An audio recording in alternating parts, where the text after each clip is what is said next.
Social মিডিয়ায় viral হওয়ার নেশা এবার ডেকে আনলো বড় বিপদ।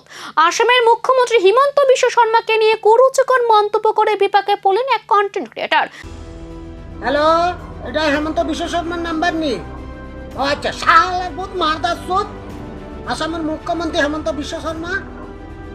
হ্যাঁ না মামা, ত্রিপুরা তো না বাগিনা কই বাগিনা নমস্কারি করি আর এক মাইল বানাতে সুমা দিছে আনা তো বাইরে লেগেছেন কই মামা। হ্যাঁ ঠিক আছে। অভিযোগ, নিজের সোশ্যাল মিডিয়া প্ল্যাটফর্মে আসামের মুখ্যমন্ত্রীকে নিয়ে আপত্তিকর মন্তব্য করে ভিডিও পোস্ট করে তিনি।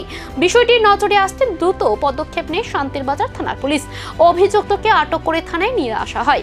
পরে থানায় বসে নিজের ভুল স্বীকার করে ক্ষমা চান শিপুল মজুমদার। তার দাবি, গল্পের ছলে ভিডিওটি তৈরি করা হয়েছিল এবং কাউকে আঘাত করার উদ্দেশ্য ছিল না। এমনকি নিজের ভুল বুঝতে পেরে থানায় কান ধরে উঠবোস করতেও দেখা যায় অভিযুক্তকে।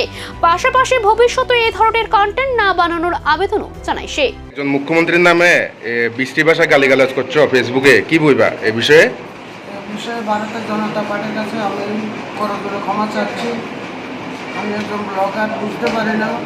আমি দীর্ঘদিন ধরে ব্লগ করছিলাম। তা আমার মনে করছি মা বাবার নিয়ে আনন্দ করে একটা ভিডিও দিয়েছিলাম। এটাতে যে আমার একটা বড় সাজা, ভূত, আমার মাত্রা ভূত এসে গেছে। এখন আমাকে ঝাড়ফুঁকা করে সুস্থ করে দিয়েছেন, ভালো হয়েছে। আমি জনতা পার্টির কাছে এটা ক্ষমা চাচ্ছি।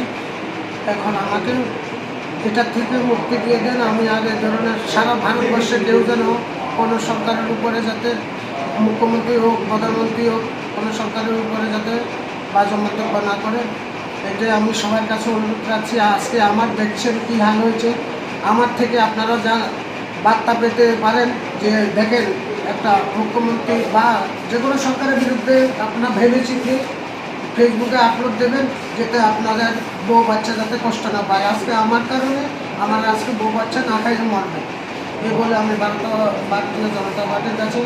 এবং সোশ্যাল মিডিয়ায় জনপ্রিয় হওয়ার দৌড়ে সীমা ছাড়াচ্ছে কি কন্টেন্ট ক্রিয়েটররা, নাকি এবার কড়া বার্তা দিতে চলেছে প্রশাসন? এখন সেদিকে তাকে নেট দুনিয়া।